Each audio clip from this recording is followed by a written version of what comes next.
Hello, hello. Good morning. Good not. Yeah. It's not morning. Evening. We It's don't know evening. when they're listening. Oh, I thought you were going off of what you're in right now. No. Oh, good whatever. Good whatever you're in. Happy Sunday Fun Day. Yes, happy Sunday Fun Day. There we go. That's a good one. We should have just started with that. Okay. Well. We can do that from now on. Okay. Welcome to episode 4. Woo!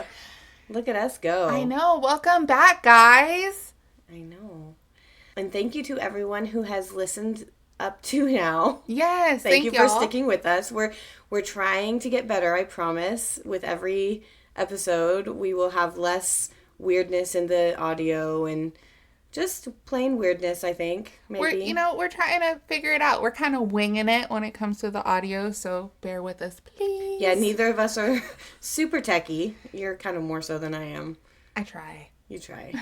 But yeah, thank you everyone for following us on our socials too. You can find us at OfMaliceAndMirth on everything. Yes. Okay, not everything, but like on Instagram, Facebook, TikTok, YouTube, blah, blah, blah, blah, blah. Yes. You can find us. Yes.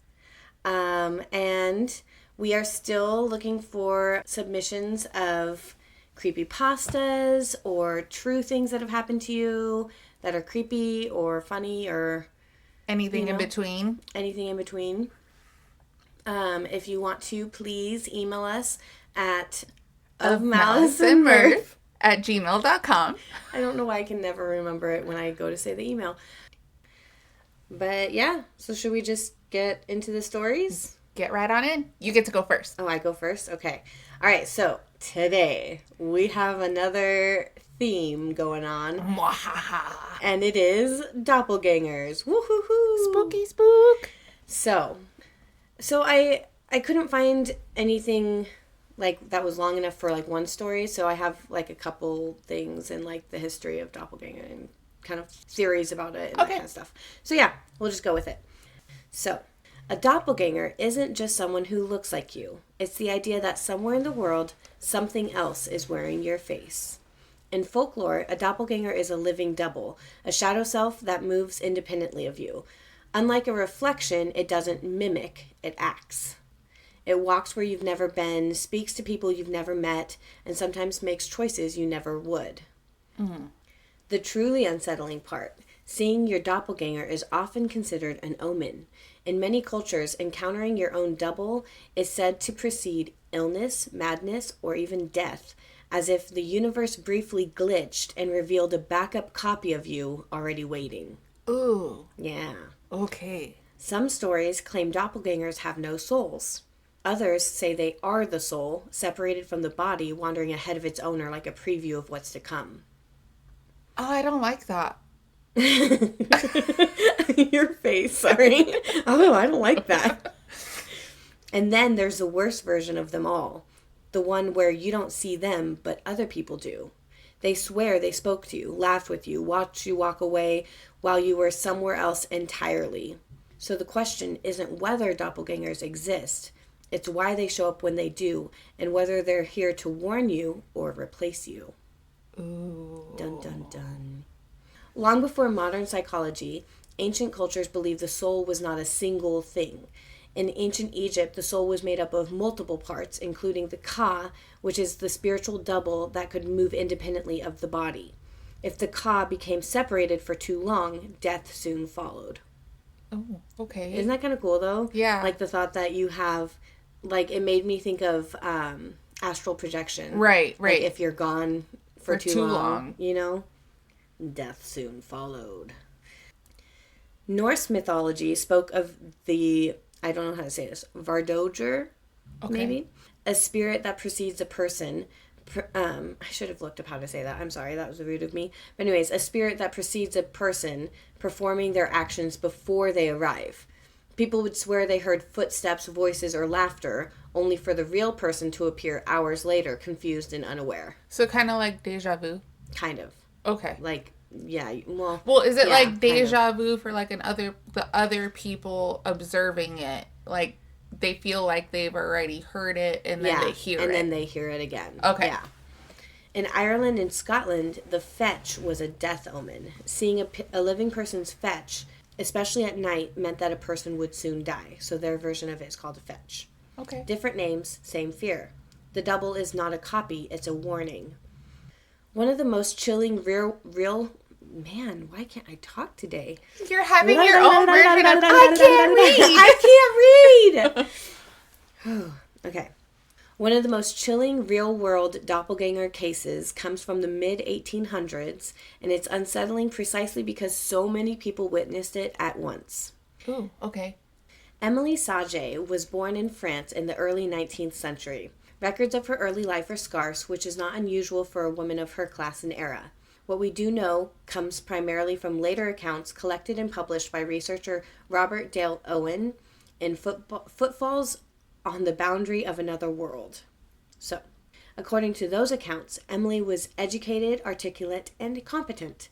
She worked as a teacher at various institutions across Europe, but she never stayed in one place for very long. By the time she arrived at a prestigious all-girls boarding school in what is now Latvia, she had already held at least 18 teaching positions. Wow. That number alone raised eyebrows.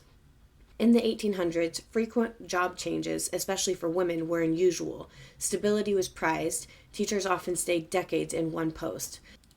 But Emilie kept leaving. Or more accurately, she kept being asked to leave.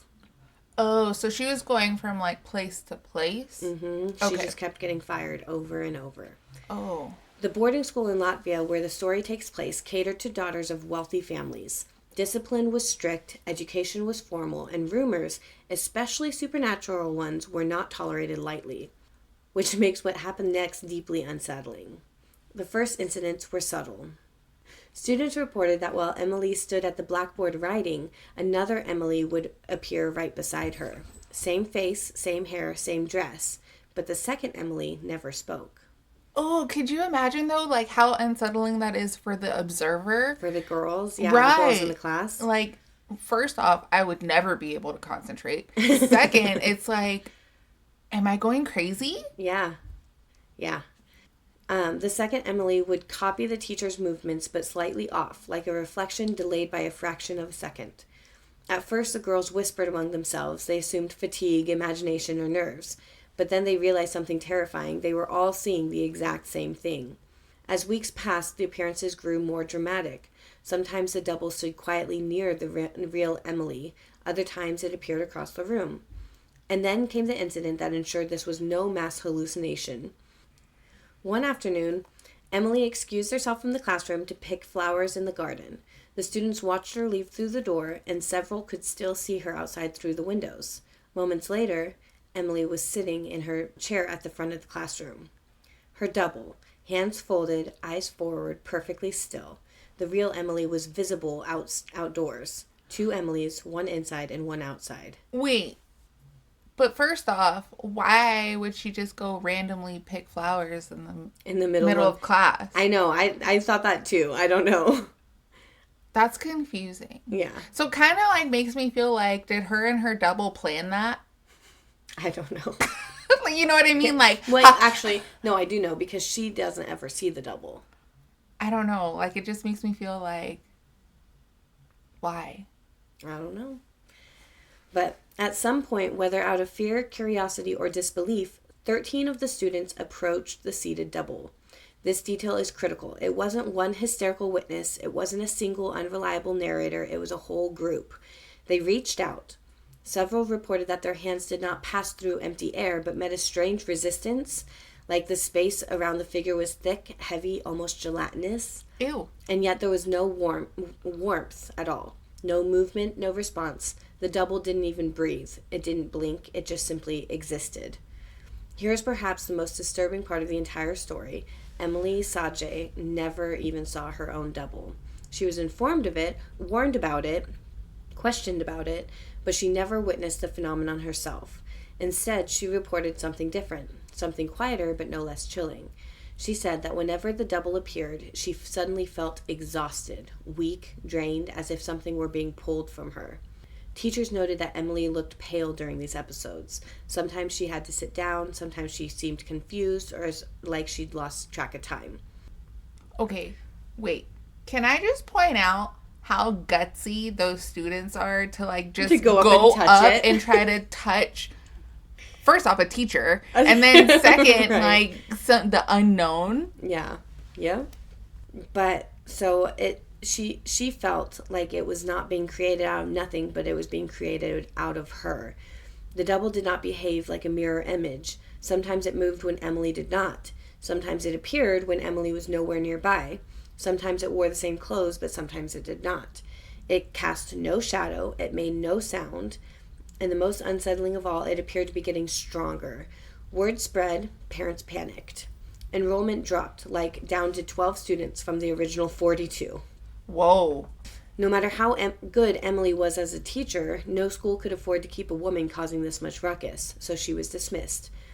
And this was not the first time. When records were examined, it became clear that the same thing had happened over and over again at her previous posts.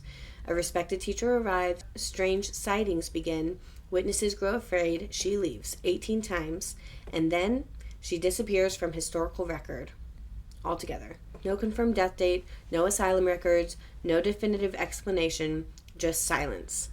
Could you imagine, though, like, being a teacher and putting in all that work to become a teacher, only to have that taken away because of these unexplained things? Because, people saying that they see another copy of you. Right. Yeah. And, like, that's discouraging. That is very discouraging, like, but I don't think I'd keep going back and try. I don't know. Like, that's heartbreaking. Like, especially if she was, like, passionate about it. What I want to know is if she ever went to see, like, a spiritual person about it. Like, that's hard, though, because, like, in that point in time, like, that wasn't something that was, like, widely accepted. But there were witches. True. That's why they burned them. That's not funny. That's not funny.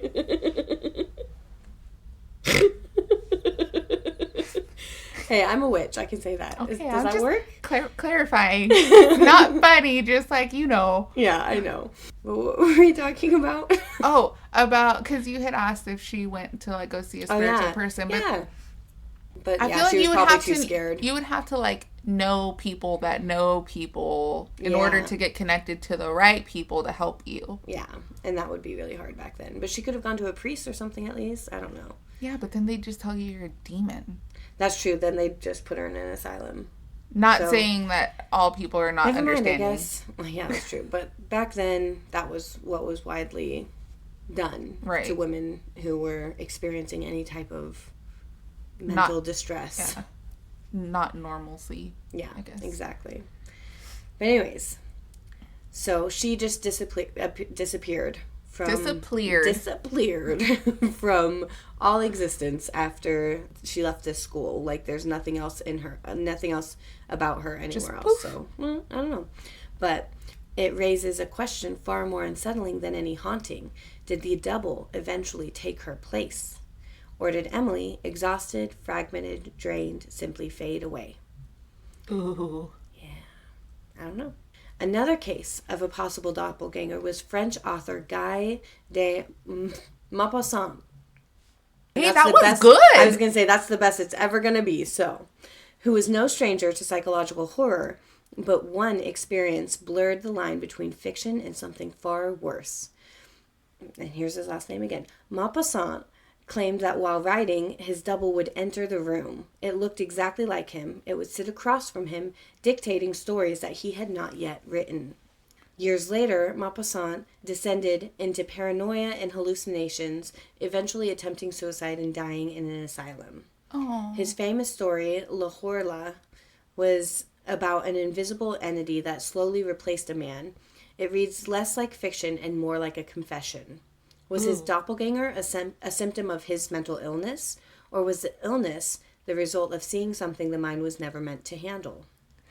You know, so there's like different fiction books that I've read, but it kind of almost sounds like it was his subconscious, like, coming through with him, like, not being aware of it. Mm-hmm. You know what I mean? And, like, when he would write. Does that make sense? Yeah.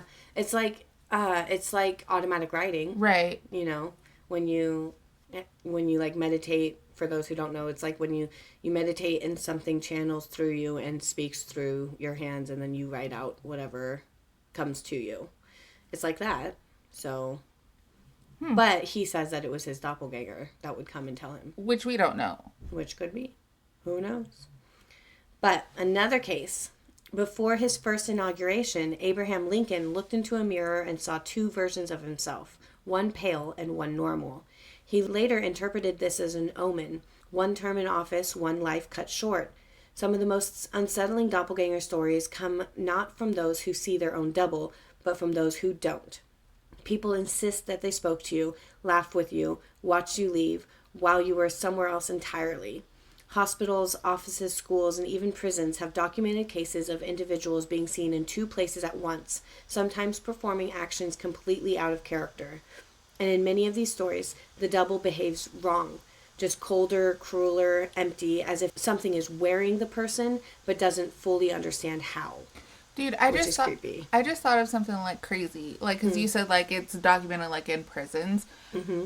Could you imagine being in prison and then your doppelganger doing something else and then it, like, extends your prison sentence because you can't prove it wasn't you? Yeah, that's true. There's probably cases like that because they have documented cases. I wonder, I want to kind of Google that now and see if we can come up with anything. That's insane. That would be insane. Yeah, I don't know. Modern psychology attempts to explain doppelgangers through conditions like hodoscopy, which is a disorder where a person perceives a double of themselves. So, like, they perceive themselves, but they're not actually there. It's like a hallucination type thing. But psychology struggles to explain mass sightings, like with Emilie. Right. It struggles to explain doubles seen before death. And it absolutely cannot explain how people who have never met you can describe you perfectly, right down to the clothes you wore that day. So, what is a doppelganger? Is it a fractured soul, a time slip, a warning from the universe, or something simply looking for a body? Folklore agrees on one thing. Doppelgangers don't appear randomly. They show up during moments of transition, before death, before disaster, or before life changes that can't be undone. They don't come to say hello. They come to say something is ending. And sometimes they stay long enough to take your place. Ooh, creepy. Creepy. Yeah, I feel like that's a good one we picked. Yeah. Yeah, so that was it. That's it? That's it. I like that. Thanks. It kind of made me think, though, like, with, like, how you presented it and stuff, like, different things, like, so our clue last week was Vampire Diaries, right? Yeah. So, like, that could have meant many things. There are so many different things in Vampire Diaries, but, like, especially when I don't want to, like, put spoilers out there, but if you haven't watched Vampire Diaries by now, I don't know what to tell you. But, like, when Catherine would, like, mimic Elena, like, yeah, it was like that, but it's, like, slightly off. Right. Yeah. Like, you didn't really tell unless you were really paying attention. Yeah. Insane. Insane in the membrane. So what do you have for us? Okay, so I have a story. I'm nervous to say it was written by me. Yay! So yes, this is going with our theme of doppelgangers. And I did not read any of your research prior to this, by the way. So, So is it going to be similar or is not similar? A little of both. Okay. Okay. All right. So the story is called Who Is She? Dun, dun, dun. Okay. The porch light was flickering again, casting long, rhythmic shadows across the driveway. Claire pulled in, her hands gripping the steering wheel until her knuckles turned white. She stared at the space in the drive. Her old blue sedan was already there. Oh. She blinked dumbfounded. Her heart started hammering a frantic beat against her ribs. She was in her car. But right there in front of her, parked haphazardly nose in, which, by the way, she never parked that way, was the exact same make and model. It even had the same license plate. It was coated in a thin layer of road salt she didn't remember driving through. Her phone buzzed in the cup holder. It was a text from her sister Celine. So glad you're feeling better. That story you told me about the neighbor was hilarious. See you tomorrow? Claire hadn't spoken to Celine in 3 days. What in the world? She entered the house through the kitchen, her movements stiff and mechanical. The air felt heavy, smelling faintly of perfume she didn't own. Something sweet, like pumpkin and apples. Claire hated the smell of sweet apples. She went to her bedroom and threw her keys down on the dresser, and that's when she saw it. On her bedroom dresser, sitting atop a pile of clean laundry she didn't remember folding, lay a kitchen knife. That's odd, she thought. You look so confused. The blade was dark and stained with a drying, rusty, copper-scented smear. Beside it lay a single handwritten note in her own perfect looping script. You were late, so I had some fun. What the fuck? Panic flared. Claire reached for her keys to bolt for the door, but her hand, acting on a frantic, primal impulse, went straight over her keys and locked on the cold, heavy handle of the knife instead. No, she couldn't let go. Put your fingerprints on there. Her muscles were frozen on it. The smell coming from the knife started to permeate the room. Thick, metallic, it started to coat the back of her throat, choking her. Claire stepped back, tripping over the tennis shoes she didn't remember wearing. She didn't scream. She just fell in slow motion. Like she just floated to the floor, but when she hit the ground, she hit hard, knocking the wind out of her lungs. She couldn't think. Once she caught her breath, she sat up, her hands shaking so violently as she pulled her phone from her pocket. She swiped it open, the light of the screen unusually blinding in the dim room. She went straight to the call logs, and her thumb froze. There. It was 20-minute outgoing call to her mom at 2:15 p.m. But wait, at 2:15 p.m., Claire had been in a meeting in the dead zone basement at her work. There were 4 FaceTime calls with her best friend Lacey, a string of texts to her landlord about fixing the locks. What the heck, man? What's going on? Then she opened her photo gallery. The last photo taken wasn't a selfie. It was a photo taken from the corner of her own bedroom. The very corner where she sat in disbelief. It was of her, Claire, asleep in bed, but the angle was wrong. It was taken from the foot of the bed looking down. In the photo, a hand was in the view of the bottom corner of the frame, reaching toward her sleeping face, a hand wearing her signature butterfly ring. As she sat there stunned, staring at the photo, a notification banner slid down from the top of the screen. Cloud Sync, 12 new videos uploaded to shared folder. Claire's breath hitched. She tapped the notification. Her phone began to download a series of short clips. With trembling fingers, she pressed play on the first one. The video was silent. It was her car, the one parked outside, driving through a dark wooded area she didn't recognize. The camera panned to the rearview mirror. For a fleeting second, she saw a face flash in the glass. It was her eyes, her nose, her mouth, but the expression was a jagged, terrifying mask of joy Claire had never seen on her own face. In the video, the other Claire looked directly into the lens and mouthed something the real Claire couldn't hear. She fumbled with the volume buttons, finally hearing something. She rewound the video to where she saw that terrifying, familiar face on the screen and pressed play again. All she heard was a confidently proud whisper from the other. See you soon. No. In the silence of the house, she heard a heavy thud from the floorboards directly above her, the attic. Claire looked up. She didn't have a roommate or any pets. What was that? She felt like she was losing her mind. Then she realized with a jolt of pure ice why the car was parked differently. It hadn't been parked for her. It had been dumped there in a hurry. Her phone chimed again. A new text from an unknown number. I'm in the house, Claire. Are you going to help me clean up? Or am I going to have to replace you entirely? What? She was suddenly in motion. She went for the keys again so that she could bolt, leave this madness behind her, only to find that her fingers wouldn't drop the knife so that she could get her keys. She knew that she wanted the keys, but her body just wouldn't do what she was telling it to do. What is happening, she thought. The weight of the steel felt sickeningly natural in her palm. No, she whispered, her voice cracking. She tried to let go, to drop the blade as if it were red-hot coal. But her muscles remained locked, her knuckles locked, her grip tightening around the hilt as though it was her only lifeline. A slow stride echoed from the ceiling. Someone, it, was moving directly above her bedroom now. The footsteps were deliberate, heavy. They moved towards the attic hatch in the hallway.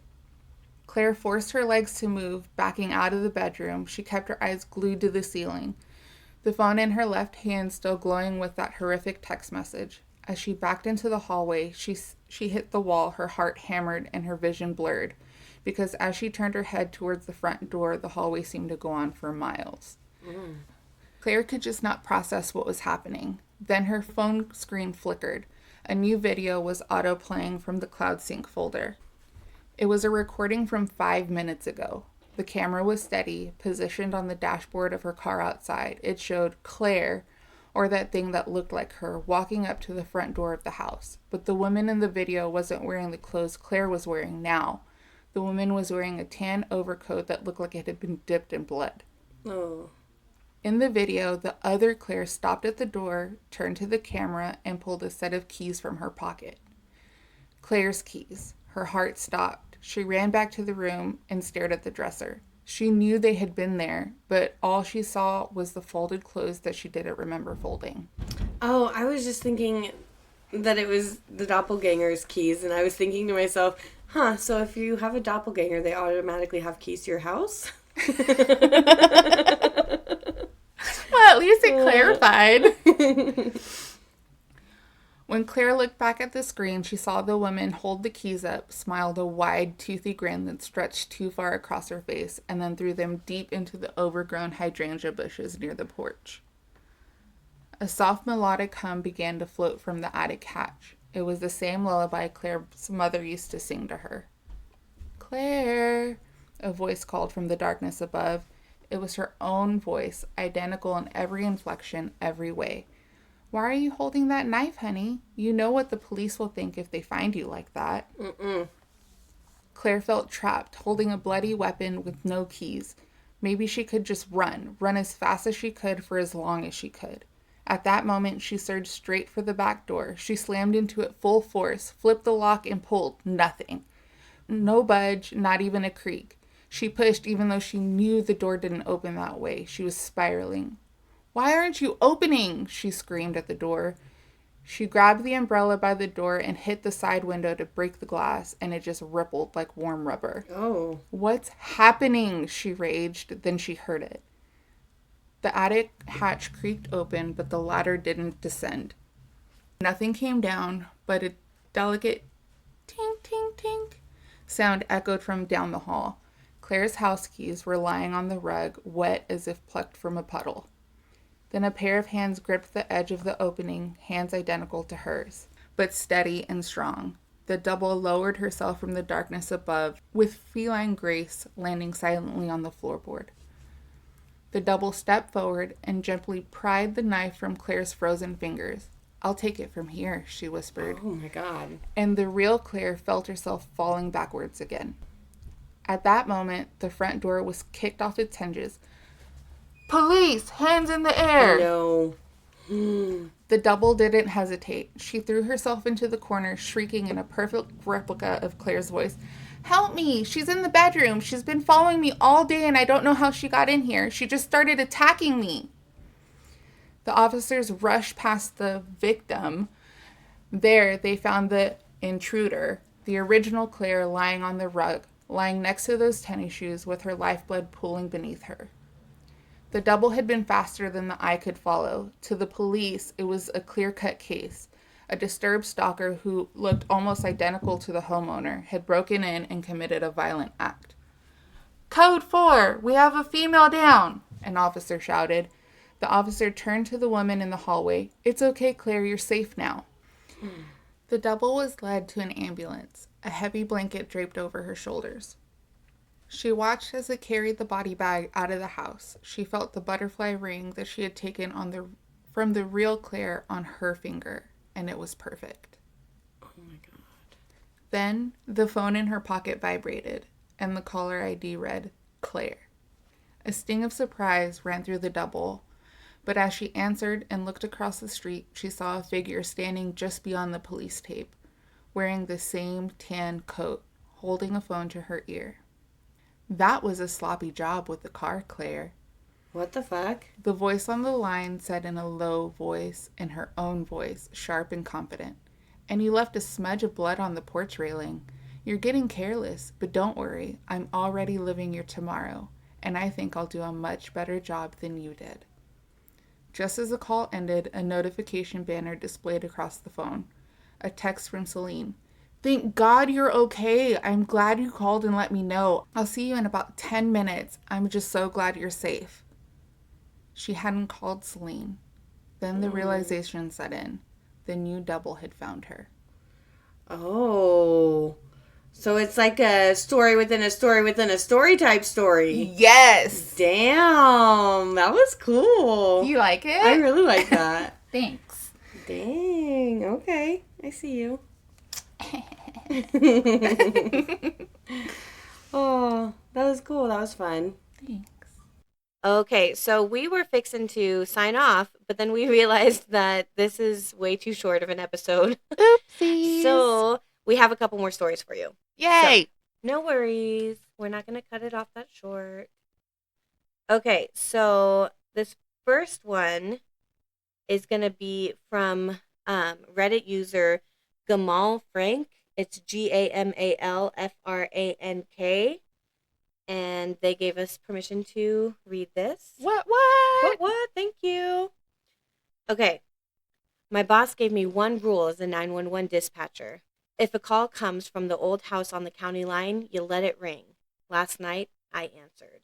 Oh, no. Dun, dun, dun. I've been a 911 dispatcher for 12 years, the last 7 on the graveyard shift.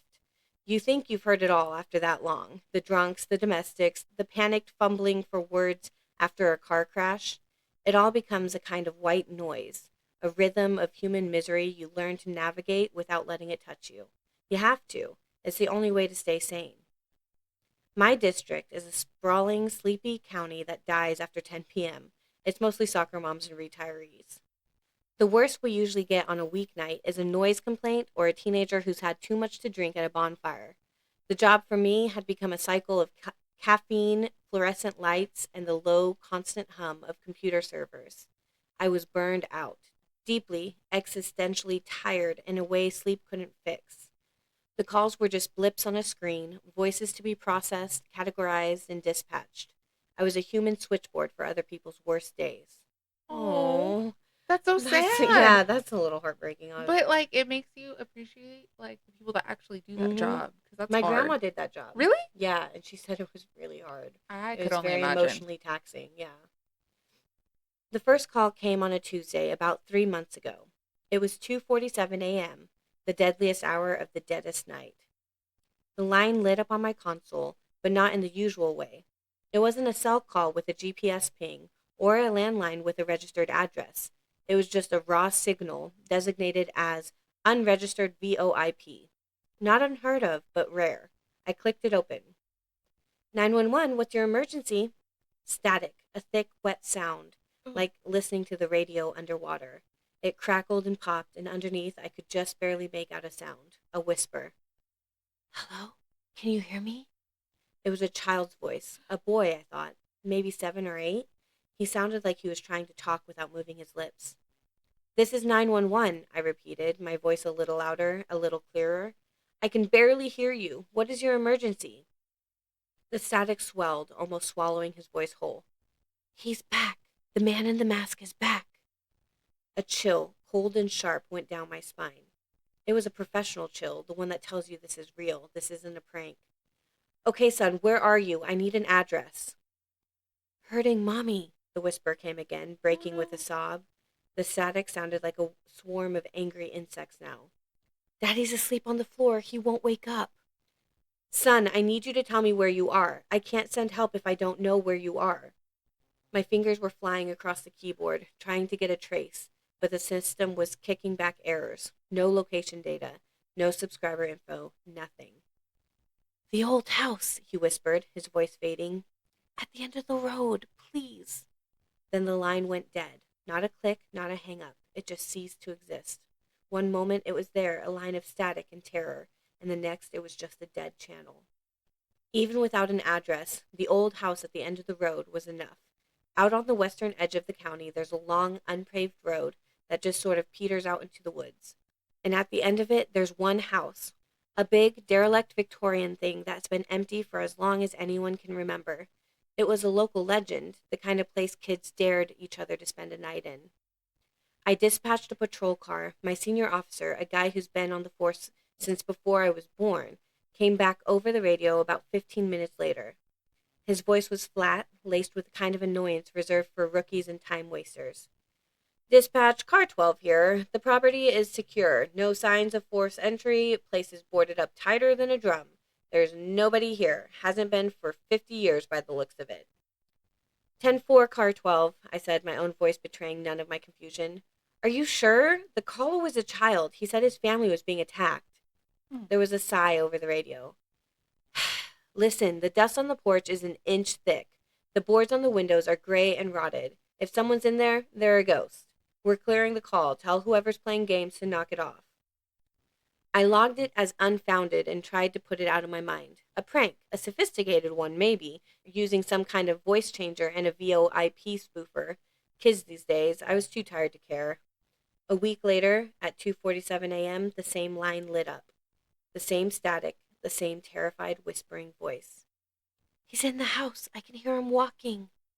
This time I felt a knot of ice form in my stomach. Son, is this the same caller from last week? A choked sob. He has the mask on, the one with the scary smile. Mommy's screaming. Faintly through the storm of static, I thought I could hear it. A woman's scream, high and thin and distorted like a sound being played backwards. I'm sending help, I said, my voice tight. Stay on the line with me. Can you hide? In the closet, he whispered.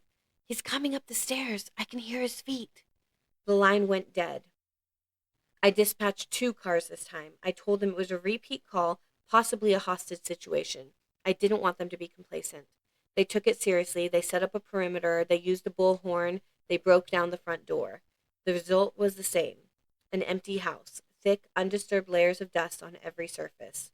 Rotted floorboards, peeling wallpaper, the smell of decay and forgotten things. No footprints, no child, no man in a mask. No sign that a human being had set foot in that house for decades. My supervisor pulled me aside the next morning. He's a large, patient man who has the weary look of someone who's seen it all twice. He told me to drop it. It's a glitch, he said, not meeting my eye. Some kind of cross-chatter from another jurisdiction or a recurring electronic echo. Don't waste county resources on it. If that call comes in again, log it and move on. But I couldn't. The boy's voice, it was too real. The terror in it was primal. You can't fake that. Not even the best actor in the world can fake the sound of a child who thinks his mother is being murdered in the next room. The calls kept coming. Every Tuesday, like clockwork, 2:47 a.m. Each call was a slightly different piece of the same horrible puzzle. He's hurting Daddy now. There's so much red. Mommy, stop screaming. He's looking for me. I can hear him opening doors. Every time I set a car, every time the result was the same. The cops got angrier. I was the boy who cried wolf.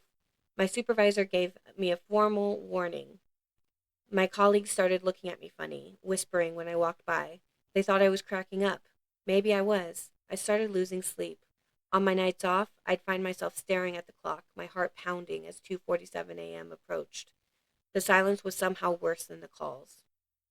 I became obsessed. During the day, instead of sleeping, I went to the county records office. I needed to know who owned that house. The paper trail was a mess. It had been sold and resold, owned by banks and holding companies, but I kept digging backwards through dusty ledgers and brittle property deeds. Finally, I found it. The last family to actually live there, a deed from 1968. A nice, happy family with a mom, a dad, and 2 kids, a boy and a girl. That wasn't enough. I started spending my days in the library's basement, scrolling through decades of local newspapers on a squeaky, ancient microfiche reader. The stale, papery smell of the archives filled my lungs. I was looking for anything related to the house, to that family. For weeks, I found nothing, just property tax notices and school honor rolls, and then I found it. An article from a cold, late autumn day in 1975. The headline was stark. Local family slain in apparent home invasion. My blood ran cold. I zoomed in, my hands trembling as I adjusted the focus knob. The picture was grainy, black and white. It was the house, the same steep gables, the same wide porch. Police cars were parked haphazardly on the overgrown lawn. I read the article, my heart hammering against my ribs. A husband, a wife, and their 10-year-old daughter found dead in their home. The cause of death was extensive. The article was vague, using phrases like brutal force trauma. The police report mentioned a possible intruder, a figure a neighbor had seen fleeing into the woods, described only as a tall man wearing some kind of pale, expressionless mask. But the last paragraph was what made me stop breathing. The family's 8-year-old son, it read, remains missing. Police found evidence he was hiding in an upstairs closet during the attack, but the boy has not been found. A statewide search is underway. Authorities have not ruled out the possibility that he was abducted by the assailant. The crime was never solved, the masked man never found. The little boy was never seen again. I sat back in my chair, the library basement suddenly feeling like a tomb. The static, the whispers, the closet, the man in the mask. It wasn't a prank, it wasn't a glitch. Was I listening to a ghost? The next day at work, I felt broken. I walked into the dispatch center like a zombie. The hum of the server sounded like a funeral dirge. I couldn't keep it in anymore. I had to tell someone. I grabbed my supervisor and one of the oldest dispatchers, a woman who'd been there for 30 years, and I dragged them into the break room. I laid it all out, the calls, the timing, the empty house, the microfiche article. I showed them the copy I'd printed out, the grainy picture of the house, the headline. I expected them to think I was insane. I expected them to tell me to take a leave of absence. They didn't. They just looked at each other. It was a look I'd never seen before, of a grim, tired resignation. My supervisor sighed, a heavy, rattling sound, and rubbed his temples. The older dispatcher, she just stared at the article, her face pale. "So it started again," she said, her voice barely a whisper. "What do you mean, started again?" I asked, my voice shaking. "What is going on?" My supervisor sat down heavily. "Kid," he said, and he looked 100 years old. "We need to tell you about the man you replaced." He told me the story, the dispatcher who had my seat before me. He'd been a good man, sharp, dedicated. About a year before I was hired, he started getting strange. He was obsessed with a specific address, the old house at the end of the road. He kept sending cars out there, insisting there was a child in trouble. The patrols always came back empty. He started pulling old files, spending his days off at the library. He became withdrawn, paranoid. He claimed he was getting calls no one else could hear.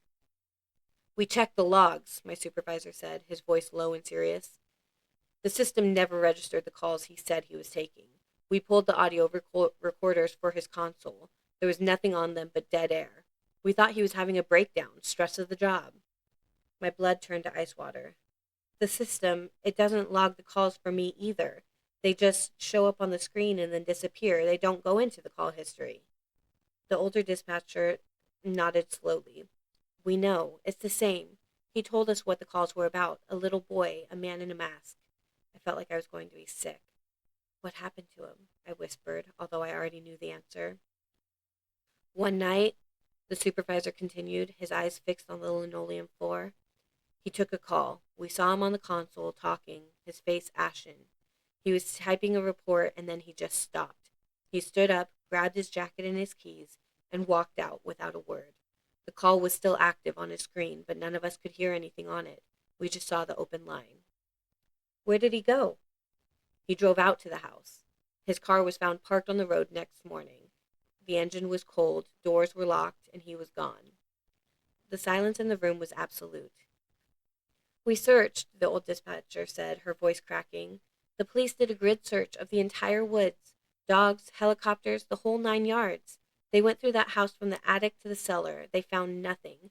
No sign of a struggle, no footprints, no him. He just vanished, wiped off the face of the earth." I stared at them, my mind struggling to process what they were telling me.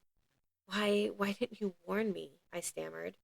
"How could we?" my supervisor shot back, his voice rising with a frustration that had clearly been festering for years.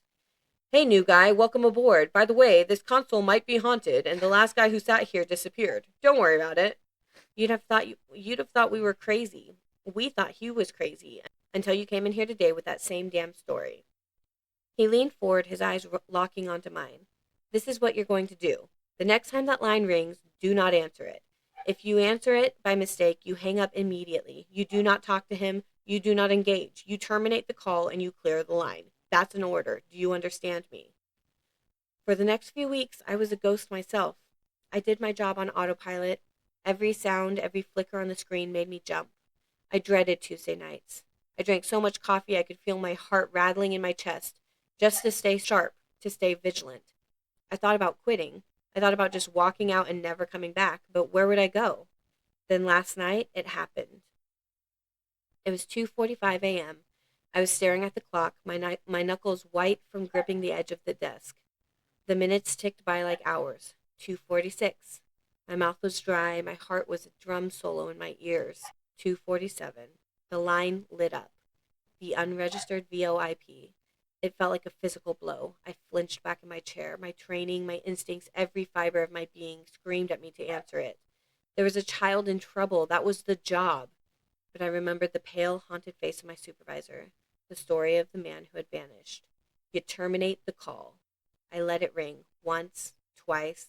The flashing light on the console seemed to sear my retinas. My hand hovered over the button, trembling. I couldn't just ignore it. I had to answer. I had to. I clicked the button. 911, what is your... The static was a roar, louder than it had ever been. There was a physical presence in my ear, a wall of noise, and through it the boy's voice came, not whispering this time, but screaming. It was a raw, ragged sound of pure agony and terror. He's got me, please, he's taking me, please, sir, do not let him take me, help me. The sound ripped through my professional detachment and tore right into my soul. This was it, the climax, the moment the boy was taken, replaying for all eternity. My hand flew to the keyboard to dispatch a car, a purely reflexive action born of years of training. But I stopped. My fingers froze over the keys. He's gone. This already happened. It's not real. The boy was sobbing now, his screams turning into choked, gasping pleas. Please, you promised. You said you'd send help. Don't leave me.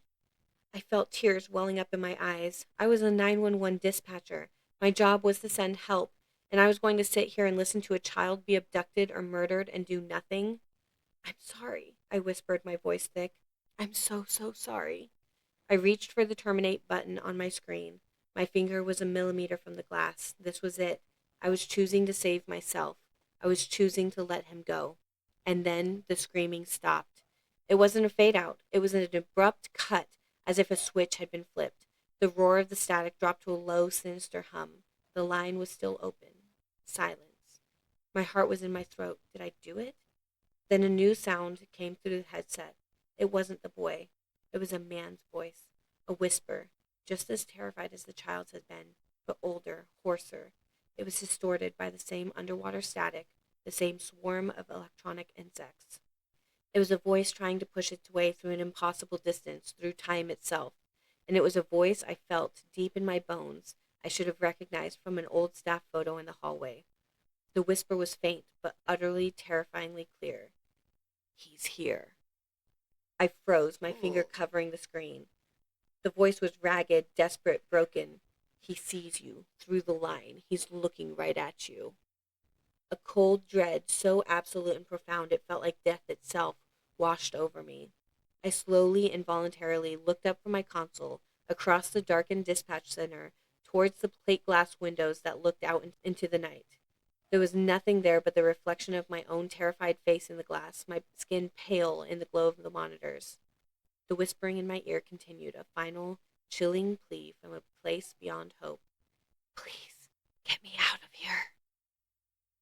Oh, it's getting me the chilly willies. I loved that.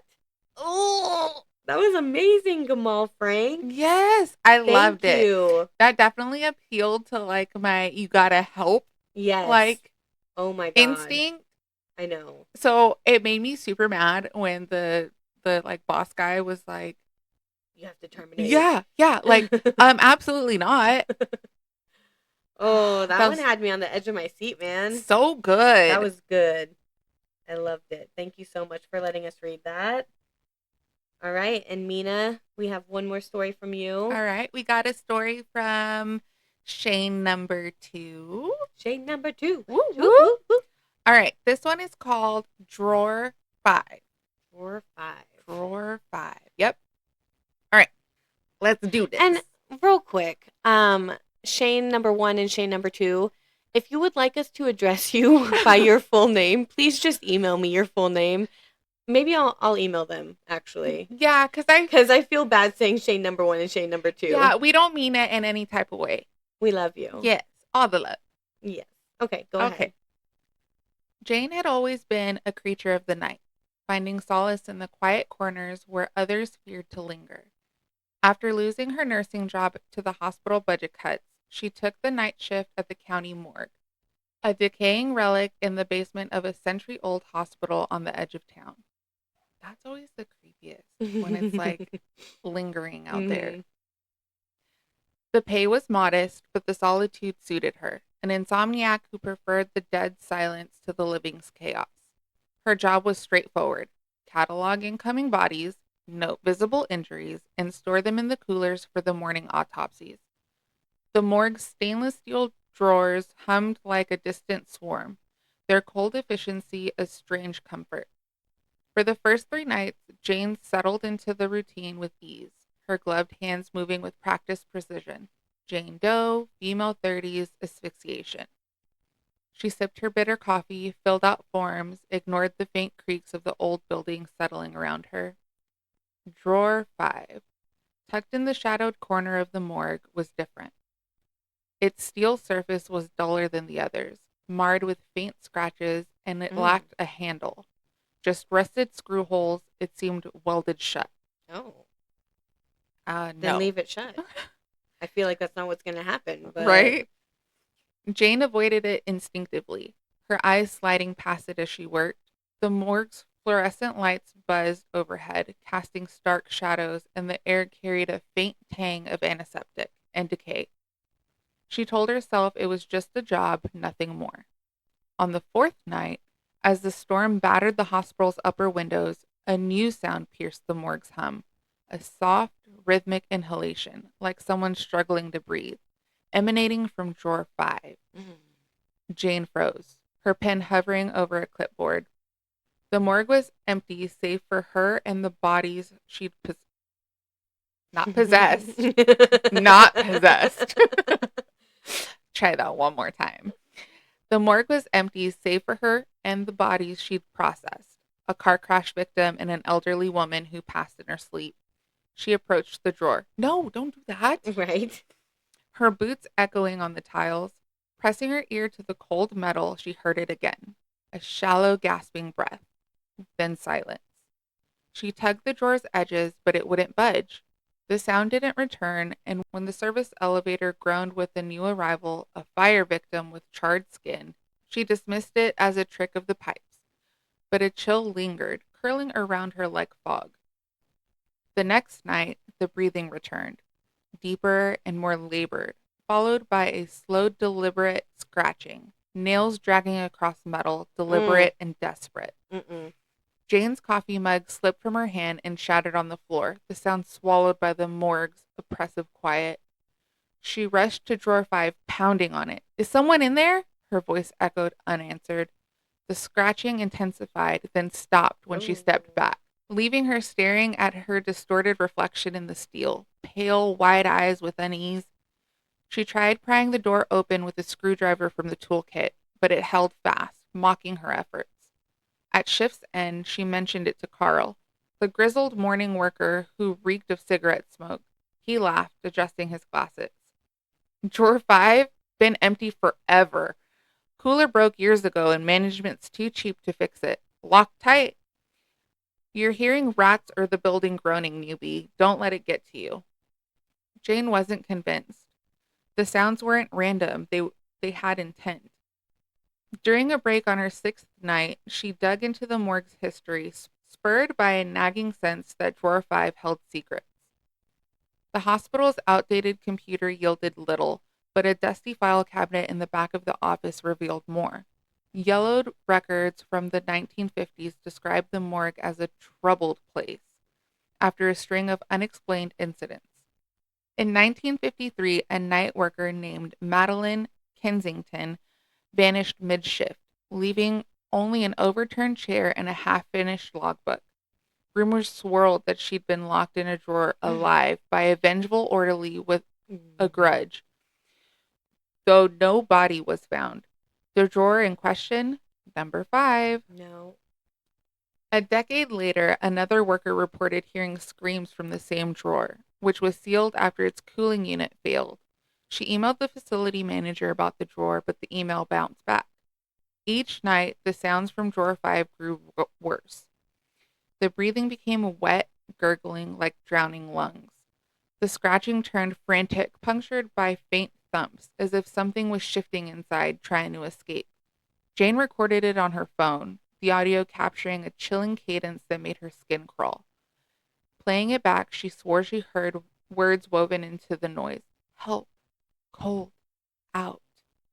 She stopped sleeping during the day, her dreams plagued by visions of being entombed, dirt filling her mouth as she clawed at the lid. No.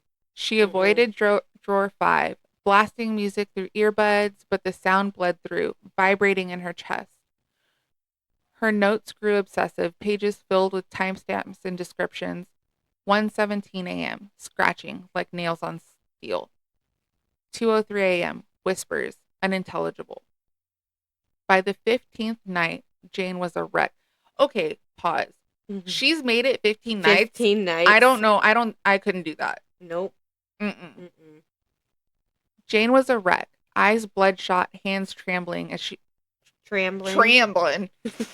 Eyes bloodshot, hands trembling as she processed a new body, an elderly man whose serene expression mocked her unraveling nerves.